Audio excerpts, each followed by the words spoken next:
मुझा प्यारा मुसलमान दोस्तों, अल्लाह रब्बुल आलमीन तमां असां समूरन जे मथां खुसूसी मेहरबानी फरमाई आ जो मुहर्रमुल हराम जे बाबरकत महीने में मिठड़े हुसैन जे शहादत के मल्हाइण उन तरीक़े सां जेको तरीक़ो इमाम हुसैन सब चो रज़ी अल्लाह ताला अन्हु मैदान करबला में इख्तियार किया। मुस्तफ़ा करीम सभई चो सल्लल्लाहु मुस्तफ़ा करीम सल्लल्लाहु अलैहि वसल्लम साईं जे उम्मत ते अल्लाह अणगणिया इनाम कया। उन्हनि इनामन में वडे में वडो इनाम आ शहादत। शहादत मेहनत से न मिलंदी आ, जंहिंखे रब चाहींदो आ उनखे ॾींदो। हबीब करीम सभई चो सल्लल्लाहु अलैहि वसल्लम पंहिंजे पाक ज़ुबान सां ही फरमायो त जंहिंजे दिल में शौक़ शहादत पैदा नथो थिए इन जी मौत मुसलमानी थींदी। तां करे सब जो सब दिल में शौक़ रखो त रब मौत मिले त सभई चो शहादत पाओ, छो त शहीद सां हिसाब ही कोने।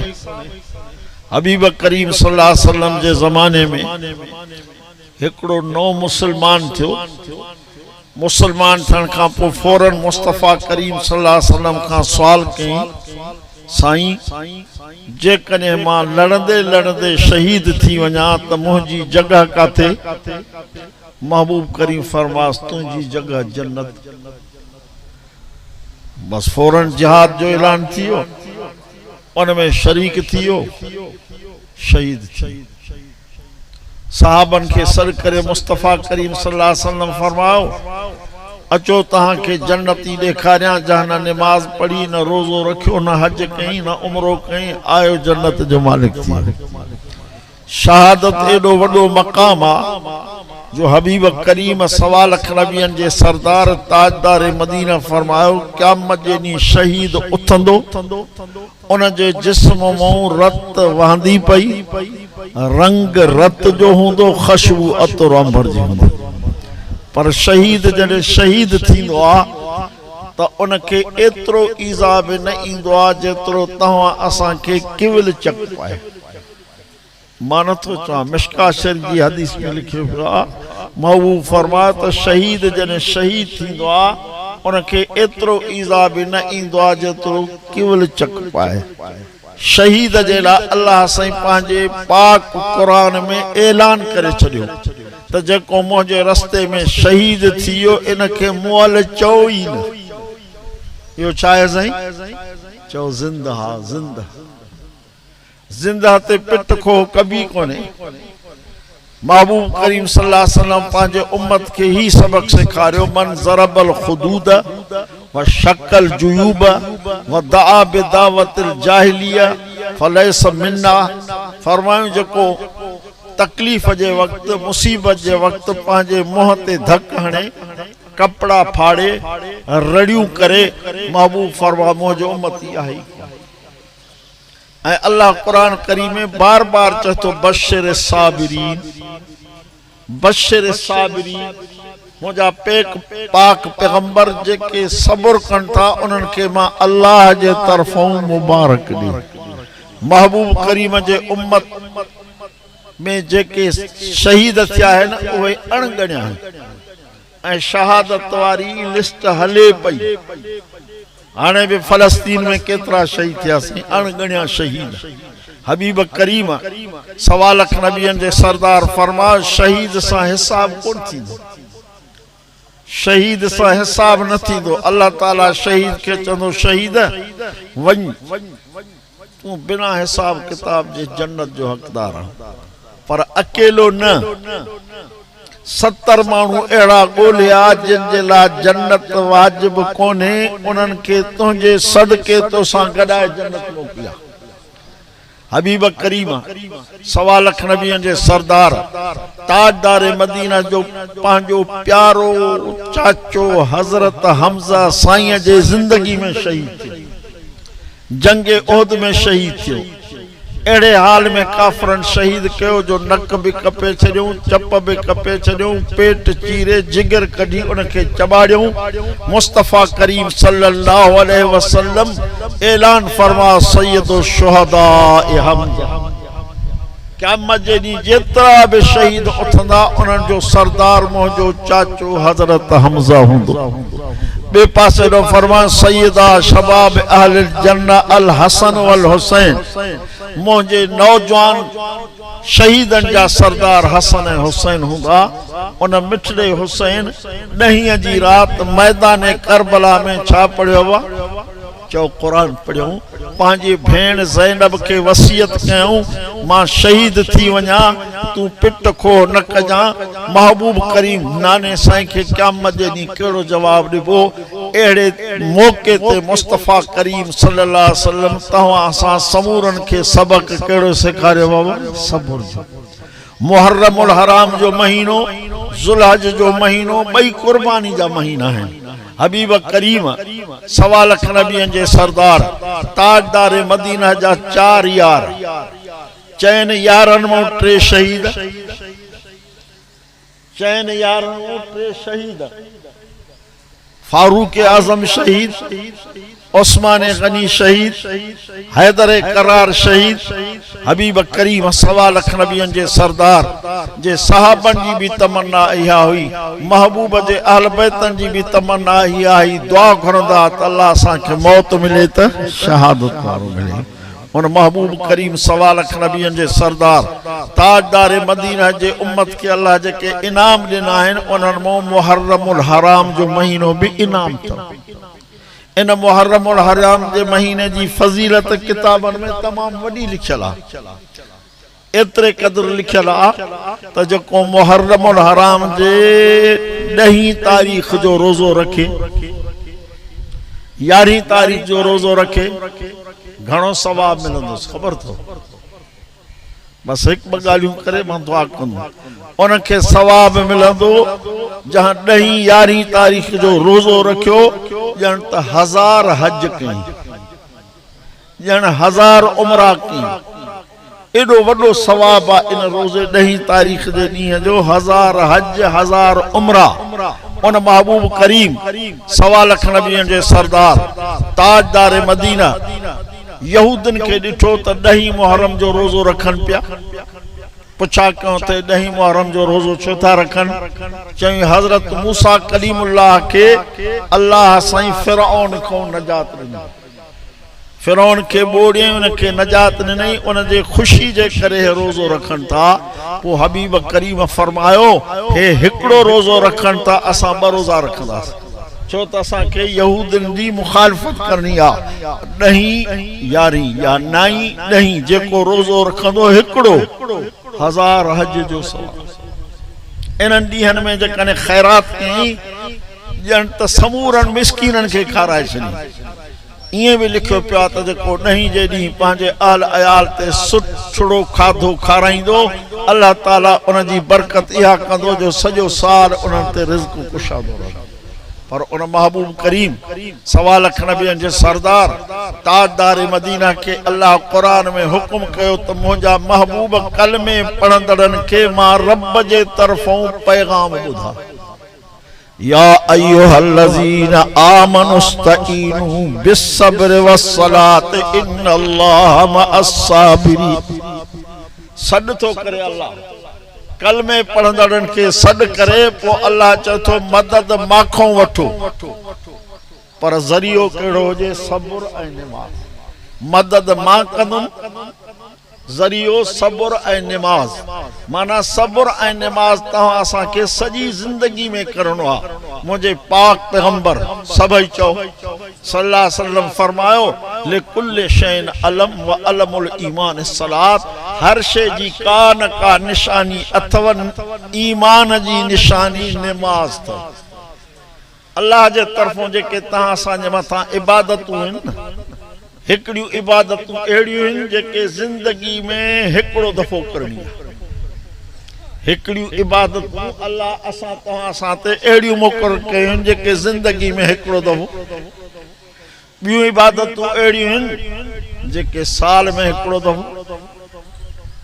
टियों इबादतूं अहिड़ियूं आहिनि जेके रोज़ानो 5 दफ़ा सॼी ज़िंदगी में हज 1 दफ़ो फर्ज़ सॼी ज़िंदगी में हज 1 दफ़ो फर्ज़ आहे पर उन जे मथां फर्ज़ आहे जंहिंखे ॾोकड़ हुजे ग़रीब ते हज फर्ज़ कोन्हे ग़रीब जो हज महबूब करीम फरमा त घर में ही मौजूद आहे अबा घर में कंदो थोड़ो ॻाल्हायो सफ़ा सवलो हबीब करीम फरमायो सुबुह जो उथो अबे अम्मा जी ज़ियारत प्यार ऐं मोहब्बत सां कयो अॼुकल्ह अबे अम्मा जी ज़ियारत प्यार मोहब्बत सां कोन्हे प्यार मोहब्बत सां अबे अम्मा जी रुगो ज़ियारत कयो 1 दफ़ो ज़ियारत कयो त क़बूल पियल हज ऐं उम्रे जो सवाब तव्हांजे खाते में लिखिजी पियो क़बूल पियल होॾे ख़बर न आहे त क़बूल थियो न थियो हिते रुगो अबे अम्मा जी ज़ियारत करे त क़बूल पियल हज उम्रे जो सवाब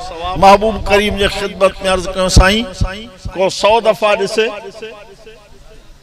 100 दफ़ा को ॾिसे हबीब करीम फरमायो अल्लाह वटि खोट कोन्हे 100 दफ़ा ॾिसंदो त 100 दफ़ा क़बूल पियल हज ऐं उम्रे जो सवाब ॼिंदगी में जेका इबादत 1 दफ़ो फर्ज़ आहे उन जो नालो छा आहे बाबा साईं हज हज करे मोटंदो ॼण त अम्मा जे पेट मां अॼु जाओ ज़िंदगी ॿियो वरी साल में इबादतूं जेके आहिनि उहे 2 आहिनि हिकिड़ो रमज़ान जा रोज़ा ॿियो पंहिंजे माल जी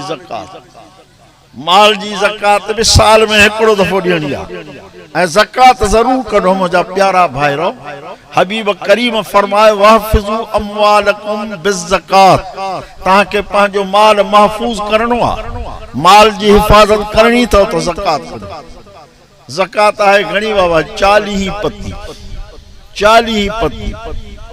1000 ते 25 रुपया 1000 रुपया अल्लाह से घणी ज़कात कढे साईं लख रुपया अल्लाह से त घणी ज़कात कढे 2500 लख रुपया अल्लाह से त साल खां पोइ सिर्फ़ ऐं सिर्फ़ 2500 ज़कात कढी गरीब मिस्कीन कर्ज़दार उनखे ॾेई छॾे हाणे अल्लाह से ऐलान थो करे त इन तुंहिंजे माल जी हिफ़ाज़त करण मां ते फ़र्ज़ मुझे पाक पैगंबर सभई चओ सल्लल्लाहु अलैहि वसल्लम फरमायो मुझे उम्मत ते हिकिड़ो अहिड़ो वक्त अचणो आहे जो वज़कात मग़रमा मुंहिंजी उम्मत ज़कात खे चटी सम्झंदी त्या असां ते चटी आहे हालांकि इन ज़कात जे ॾियण सां माल पाक साफ़ थींदो आहे चो इंशाअल्लाह ताला सभई चो इंशाअल्लाह ताला पंहिंजे माल जी ज़कात कढंदासीं बी इबादत मां तव्हांखे अर्ज़ कयो टी उहा आहे जेका रोज़ानो तव्हां असांखे 5 दफ़ा करणी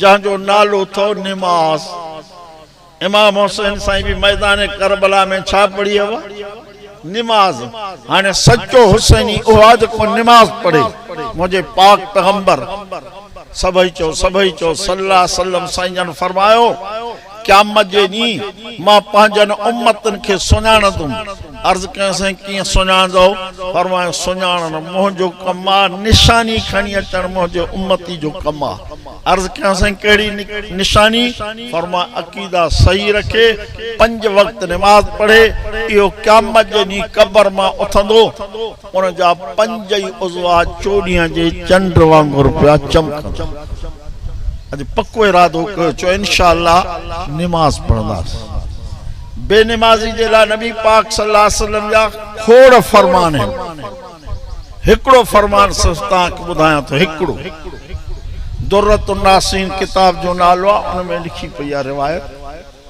त क़यामत जे ॾींहुं हिकिड़ा माण्हू उथंदा महबूब करीम फरमान था उन्हनि जे वात मां गंदगी ईअं वहंदी जीअं नलको गेड़जे उन मां पाणी निकिरे गंदगी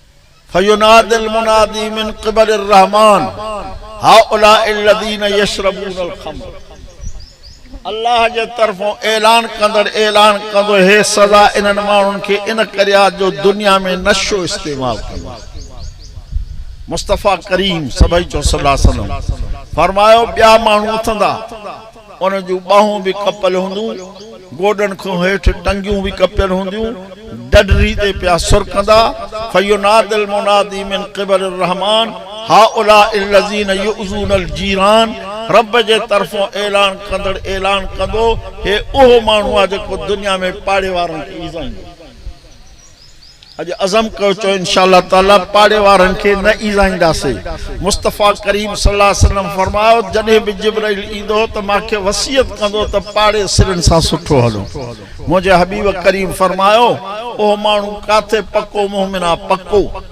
जो खाई पी ढो करे सुम्ही पवे उन जो पाड़े सिरी बुखियो हुजे मुस्तफ़ा करीम सभई चओ सल्लल्लाहु अलैहि वसल्लम फरमायो टियों क़िस्म माण्हुनि जो उथंदो उन्हनि जी शक्ल मचल हूंदी फयुनादिल मुनादी मिन क़िबल रहमान हाउला इल्लज़ीन यतहावनून बिस्सलात रब जे तरफों ऐलान कंदड़ ऐलान कंदो त उहे माण्हू जेके दुनिया में नमाज पढ़ण में सुस्ती कंदा हा कुरान में भी लिखियो पिया फवैलुल लिल मुसल्लीन अल्लज़ीन हुम अन सलातिहिम साहून अल्लज़ीन हुम युराऊन व यमनऊनल माऊन अल्लाह पाक फरमा उन्हनि निमाज़ ला वैल वैल जेके निमाज पढ़ण में छा था कनि सुस्ती कान फरमा हाफ़िज़ू अला सलवात वस्सलातल वुस्ता हिफाज़त कयो निमाज़ुनि जी पर ख़ास करे टे पहरी जी निमाज जी घणी हिफाज़त कयो महबूब करीम सब चओ सल्लल्लाहु अलैहि वसल्लम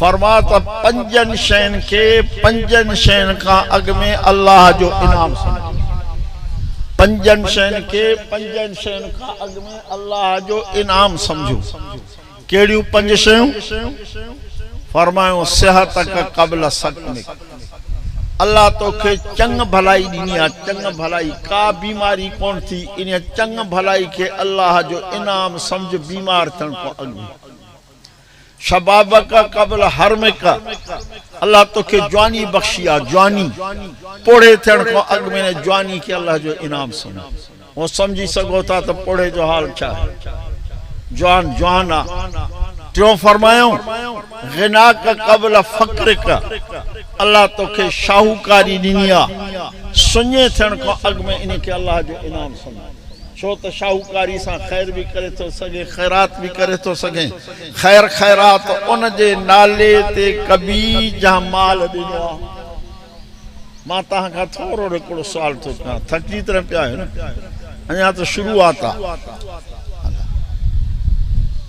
हे खजन जा बाग बीचा आहिनि जेके माण्हू ठीको खणंदा आहिनि पैसा कंहिंखे ॾींदा आहिनि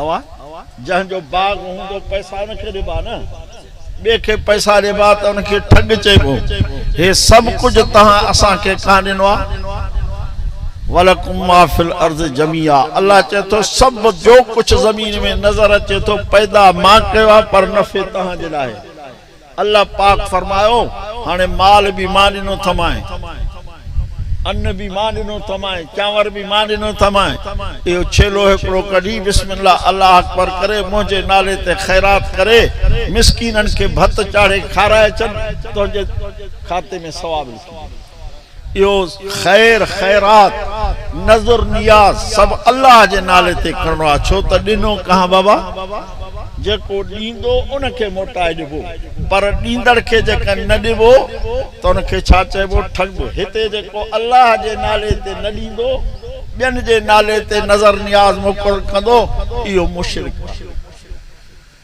ऐं मुशरिक जे लाइ अल्लाह फरमा हरम अल्लाह अलैहि जन्नह मां उन जे मथां जन्नत हराम करे अॼु अज़म कयो चो ॾींदासीं कंहिंजे नाले ते ख़ैर ख़ैरात कंहिंजे नाले ते नज़र नियाज़ कंहिंजे नाले ते अल्लाह जे नाले ते कबो खाराइबो मिस्कीननि खे चइबो रब इन जो सवाब असां तुंहिंजे समूरनि प्यारनि बाननि जी रूहनि खे हज़रत इमाम हसन हुसैन जे रूह खे महबूब जे साहबनि समूरनि खे बख़्शियोसीं सवाब ई सवाब कोई गुनाह न आहे मुंहिंजे पाक पैगंबर सब चओ सल्लल्लाहु अलैहि वसल्लम फरमा तव्हांखे ॿुधायो पे त पंजनि शयुनि खां अॻु में गनीमत समझो चौथों फरमायो फराग का क़ब्ल शुग़ल का अल्लाह तोखे कमनि में न फासायो वांदकाई थी वांदकाई इन वांदकाई खे बि अल्लाह जो इनाम समझ पंजो जेको फरमायो वॾी ॻाल्हि आहे हयात का क़ब्ल मौत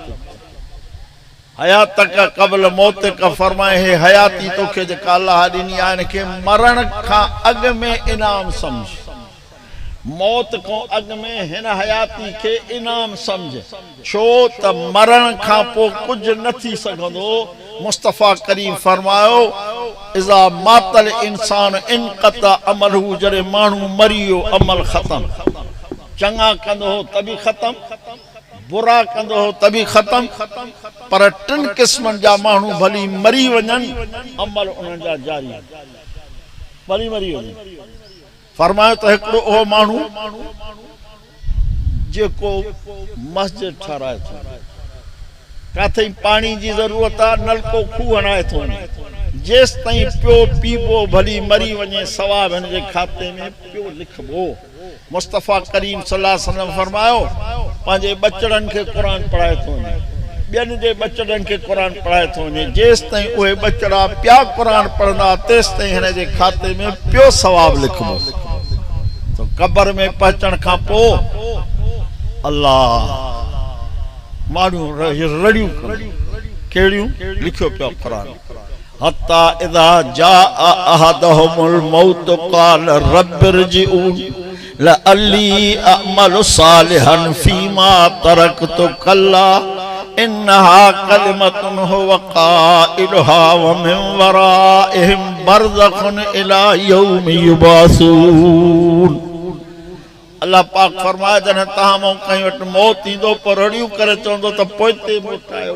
पोइते त मां चङा अमल करे अचां अल्लाह जे तरफ़ां जवाब ॾींदो कल्ला हरगिज़ हाणे इहा ज़िंदगी मिलणी कोन्हे तंहिं करे महबूब फरमायो दुनिया जी हयातीअ खे मौत खां अॻु में इनाम सम्झ जो कुझु करणो थी करे वठ क़ब्र में उनजो इनाम मिलणो आहे क़ब्र में सभई चो इनाम मिलणो आहे मां अर्ज़ पे कयो महबूब करीम फरमायो मुंहिंजो उम्मती 5 वक़्त निमाज़ मां निमाज़ जी ॻाल्हि घणी कंदो आहियां छो त असुल असांजे लाइ निमाज़ आहे अल्लाह कुरान में चयो क़द अफ़लहल मुमिनून अल्लज़ीना हुम फी सलातिहिम ख़ाशिऊन जेके निमाज़ में आजी करता ये कामयाब आहिनि ऐं क़यामत जे ॾींहुं बि यतसाअलून अनिल मुजरिमीन मा सलककुम फी सक़र क़यामत जे ॾींहुं जन्नती जहन्नमनि खां पुछंदा त हिन बाह में छो था सड़ो पहिरियों जवाब ॾींदा लम नकु मिनल मुसल्लीन असां निमाज़ी कोन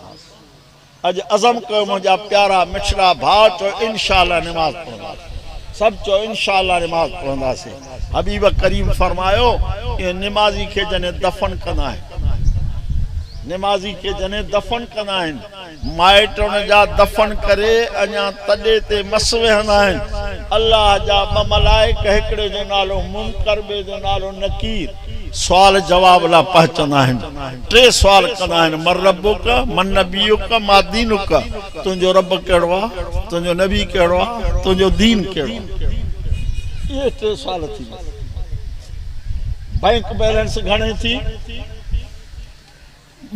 बनी घणे छड़िया है या पुछा औलाद घणी छड़िया है कारकुन घणा छड़िया है न पंहिंजे बारे में सवाल थींदो रब केर नबी केर दीन कहिड़ो 1.25 लाख नबियनि जे सरदार पंहिंजे पाक ज़ुबान सां ॿुधायो त ओ निमाज़ी उम्मती उन्हनि मलाइकनि खे हिकिड़ो अखर चवंदो दऊनी उसल्ली हदीस जे किताब में दऊनी उसल्ली मांखे छॾियो त नमाज़ त पढ़ा मांखे छॾियो त नमाज़ त पढ़ा छो त महबूब करीम फरमाओ इन मैयत जी कब्र एडी कुशादी थी वेंदी जेस ताईं नज़र ओस ताईं कब्र मथों मथों त नंढड़ी आ अंदर वेकरी ता करे अल्लाह वारे चयो अला या साकिनल कसरिल मुअल्ला अला या साकिनल कसरिल मुअल्ला सतुदफन अन करीबिन फित तुराबी लहू मलक युनादी कुल यौमिन लिदूलिल मौत वबनूलिल खराबी अल्लाह वारो हिकिड़ो चए थो बंगलनि महलातन में रहण वारा ओ वक्त अचणो आ जने तोखे मिट्टी में दफन कयो रोजानो सॾ थो थिए तैयारी कर तैयारी कर तैयारी कर वैरानी के आबाद करना तैयारी कर। महबूब करीम सल्लल्लाहु अलैहि वसल्लम फरमायो पो उन्हनि खे चवंदो त मांखे छॾियो त मां टे पहरी जी नमाज़ पढ़ां। छो त उनखे सिज नज़र ईंदो त टे पहरी आहे। अल्लाह ताला मलाइकनि खे फरमाईंदो बस सवालनि जा जवाब थी हिकिड़ो अखर चवंदो छॾियो त छा पढ़ां बाबा। सवालनि खां जान छॾाइणी अथव प्यारा त नमाज़ पढ़ो। हिकिड़ो अखर छॾियो त मां नमाज़ पढ़ां। अल्लाह ताला फरमाईंदो जन्नत जी दरी खोले ॾियो जन्नत जो बिस्तरो विछाए ॾियो। पर उहा जन्नत जी दरी जन्नत जो बिस्तरो तव्हां असांजे हिननि अखियुनि सां नज़र न ईंदो। इहो ॻुझ आहे ॻुझ। युमिनून बिल गैब मुंड में अल्लाह कुरान में लिखी छॾियो अण ॾिठे ते ईमान। अण ॾिठे ते दरी खुली वेंदी जन्नत जो बिस्तरो विछाइजी वेंदो ऐलान थींदो नुम कनो मतल उरूस। मुंहिंजा माना निंड कर। केतिरी निंड कयां? निंड कर जीअं शादी वारी राति निंड कई है जेसि ताईं क़यामत थी। पर जॾहिं माण्हू मोह नबी साईं चयो मिशकात शरीफ़ हदीस लिखी पई आहे जेको माण्हू मोह उन जी क़यामत क़ाइम थी। छो त जन्नत में इनाम शुरू थी वेंदा ऐं हिते कब्र में भी इनाम शुरू थी वेंदा। नबी पाक सल्लल्लाहु अलैहि वसल्लम फरमायो पोइ ऐलान थींदो निंड कर। हिकिड़ो अखर चवंदो त छॾियो त नमाज़ पढ़ां। अल्लाह जे तरफ़ां जवाब मिलंदो त सवालनि जा जवाब मिली विया। छो त नमाज़ उहो पढ़ंदो जेको रब खे मञंदो। नमाज़ उहो पढ़ंदो जेको रसूलुल्लाह खे मञंदो। नमाज़ उहो पढ़ंदो जंहिंजो मज़हब इस्लाम। अॼु अज़म कयो चो इंशाअल्लाह सच्चा हुसैनी थींदासीं। सच्चा हुसैनी। हाँ साईं सच्चा हुसैनी उहे आहिनि जेके 5 वक़्त नमाज़ पढ़नि क़ुरान जी तिलावत कनि। मुंहिंजे पाक पैगंबर सभु चओ सल्लल्लाहु अलैहि वसल्लम साईं फरमायो जेको मुंहिंजो उम्मती नमाज़ नथो पढ़े जेको मुंहिंजो उम्मती बसि ॿाखर तवजो नमाज़ नथो पढ़े इहो कंहिं सां हूंदो। अवा ॿुधायो त नबी साईं सच चयो न। नबी साईं जे पाक ज़ुबान मां सच ई सच निकिरंदो आहे। फरमाए ऐलान थींदो क़यामत जे ॾींहुं बेनमाज़ी लाइ त इनखे महबूब जी जमात में न फिरौन सां गॾु हामान सां गॾु कारून सां गॾु उबई बिन खल्फ वॾनि काफ़रनि सां इन बेनमाज़ी खे ॿधी बिहारियो। नमाज़ी जंहिंजा 5 उज़वा चमकंदा पिया उहे महबूब जे उम्मत मुस्तफ़ा करीम सभई चो सल्लल्लाहु अलैहि वसल्लम साईं पंहिंजे पाक ज़ुबान सां फरमायो तव्हांजे दरवाज़े ते पाक ऐं साफ़ पाणी जी हिकिड़ी नहर वहे पई। नहर उन में 5 दफ़ा तव्हां तड़ कयो जिस्म ते मिटी रहंदी। फरमायो 5 दफ़ा रब जे दरबार में वञी चवे सुबहान रब्बियल आला सुबहान रब्बियल आला सुबहान रब्बियल आला। पोइ नमाज पूरी करे अस्सलाम वालेकुम चवंदे त मथों ऐलान थींदो सुबह खां ॿे पहरी ताईं कयल तुंहिंजा सभु सगीरा गुनाह माफ़ थी। रब जे दरबार में हाज़िरी थोरी ॻाल्हि। 5 दफ़ा हबीब करीम तही फरमायो मुंहिंजो उम्मती सुभाणे जी नमाज जमात सां सुबुह जी नमाज जमात सां सॼी राति सुतो पियो हुजे अल्लाह पाक जे तरफ़ ऐलान थींदो मुंहिंजे इन बाने जे खाते में लिखो त सॼी राति इबादत सिर्फ सुभाणे जी नमाज जमात सां पढ़े सुबुह जी नमाज जमात सां पढ़े खाते में लिखी दियो सॼी राति इबादत कई अथई। इहो को सखी आहे? अमल करे 5 मिनट सवाब मिले सॼी राति जो। ॿिए पासे न महबूब पंहिंजे पाक ज़ुबान सां ऐलान कयो यबूल शैतान फी उज़नए। नबी पाक फरमायो मां तव्हांखे नबी पाक जा न्यापा थो ॿुधायां यबूल शैतान फी उज़नए। महबूब फरमायो जेको मुंहिंजो उम्मती सुबुह जी नमाज़ नथो पढ़े निंड पियो आहे सुतो पियो आहे। हाणे थोरो तवजो करे ॾिसो त असांजो नौजवान सुबुह जी नमाज़ ते उथे थो उन जे लाइ राति ॾींहुं आहे, ॾींहुं राति आहे। राति जो 12, 1, 2, 2:30 बजे ते मोबाइल मुंहं ते अथसि। सभु निंड पिया आहिनि पर हिन जे हथ में मोबाइल। पर हाणे नौजवाननि खे छॾे नौजवाननि खे बि असां मोबाइल हथ में ॾेई छॾियो। मसला तॾहिं जेके तव्हां सभु सम्झो था, इहो सॼो फैज़ इन मोबाइल जो आहे। ख़ानदाननि जी तबाही थी वई। नबी साईं सभु चओ सल्लल्लाहु अलैहि वसल्लम फरमायो, सच फरमायो, सच फरमायो, फरमायो जेको मुंहिंजो उम्मती सुबुह जी नमाज़ नथो पढ़े उन जे कननि में शैतान पेशाब थो करे। नबी साईं चवनि था मां नथो चवां। पोइ हाणे जहां कन में पेशाब पियल आहे इहो थी पियो पलीत। हाणे इनखे क़ुरान ॿुधाए पियो त न वणंदुसि, लिखियो पियो आहे। फरमाए वइज़ा तुतला अलैहि आयातुना वल्ला मुस्तकबिरन कअल्लम यस्मअहा कअन्न फी उज़नैहि वक़रन फबश्शिरहु बिअज़ाबिन अली। मुझा पाक पैगंबर अहिड़े माण्हू जे मथां जॾहिं क़ुरान पढ़बो त वॾाई करे पुठी ॾेई हलियो वेंदो, ॼण त क़ुरान ॿुधो ई कोन आई, ॼण ॿई कन ॿोड़ा अथसि। अल्लाह ताला तव्हां असांखे तौफ़ीक़ ॾिजो क़ुरान ॿुधूं। अदा कपिड़ो छा सां अछो थींदो? साबुण सां, पाउडर सां। हे कारी दिलि अछी थींदो क़ुरान सां। मां नथो चवां तव्हां असांजे रहबर रसूलुल्लाह खां पुछा कयो हल तस्तौल क़ुलूब या रसूलुल्लाह। अल्लाह जा रसूल असांखे ॿुधायो त इंसान जी दिलि कटिजी कारी थींदी आहे। नबी साईं फरमायो हाओ। छा सां थींदी आहे? फरमायो राग सां। अछी थींदी? फरमायो हाओ। छा सां अछी थींदी? कसरत तिलावतिल क़ुरान व ज़िक्र हाज़िमिल लज़्ज़ात। ओ मुझा उम्मती क़ुरान जो दौर घणो कर, क़ुरान जो दौर घणो कर, मौत खे याद कर। क़ुरान जो दौर घणो कर, मौत खे याद कर त तुंहिंजी कटियल दिलि खे अल्लाह पाक अछो करे। हेॾो तवज्जो कयो। क़ुरान करीम सॼो को पढ़ियल न आहे, सिर्फ़ उनखे कुल अल्लाह शरीफ़ अचे थो। कुल अल्लाह शरीफ़ वॾी बरकत वारी शइ अथव, वॾी बरकत वारी शइ।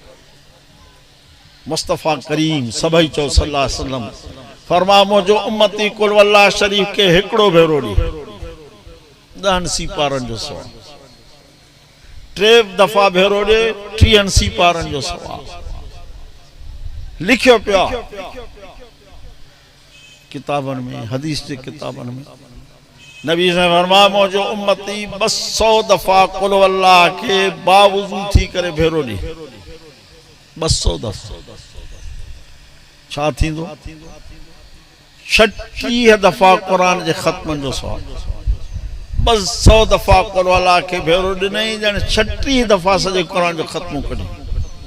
उन सां गॾोगॾु इन्हीअ कुल अल्लाह जे पढ़ण सां रिज़्क़ रोज़ी में बरकत थींदी। कुल अल्लाह जे पढ़ण सां अल्लाह जी रहमत वसंदी। कुल अल्लाह जे पढ़ण सां अल्लाह जो ॾमर घटिबो।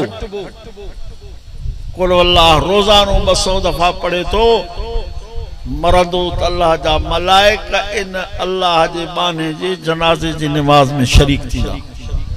सवलो वज़ीफ़ो ॾुखियो आहे, सफ़ा सवलो पढ़ो, इंशाअल्लाह तव्हांखे बरकत नज़र ईंदी। इंशाअल्लाह तव्हां रुगो पढ़ो, शुरू कयो, बरकतूं नज़र ईंदियूं। छो त क़ुरान में बरकत आहे। नज़्ज़िलु मिनल क़ुरान मा हुव शिफ़ाउ व रहमतुल लिल मोमिनीन। हे क़ुरान रहमत भी आहे, शिफ़ा भी आहे, पर कलमे पढ़ंदड़ आहे, कलमे पढ़ंदड़। बस आख़िरी मिसाल ॾेई पोइ मां तव्हां खां इजाज़त वठंदुमि। अवा खंड सुठी आहे ख़राब आहे? खंड मिस्री सुठी आहे। सुठी न हुजे त ॿार किरोध न कनि, पर जंहिंखे शुगर जो मर्ज़ आहे उन लाइ खंड ज़हरा, उन लाइ मिस्री ज़हरा। क़ुरान रहमत आहे मोमिन जे लाइ, बेईमान लाइ न। वला यज़ीदु ज़ालिमीन इल्ला ख़सारा। ज़ालिम खे टोटो ई टोटो थींदो, रहमत मोमिन लाइ। व आख़िर दावाना अनिल हम्दुलिल्लाह रब्बिल आलमीन।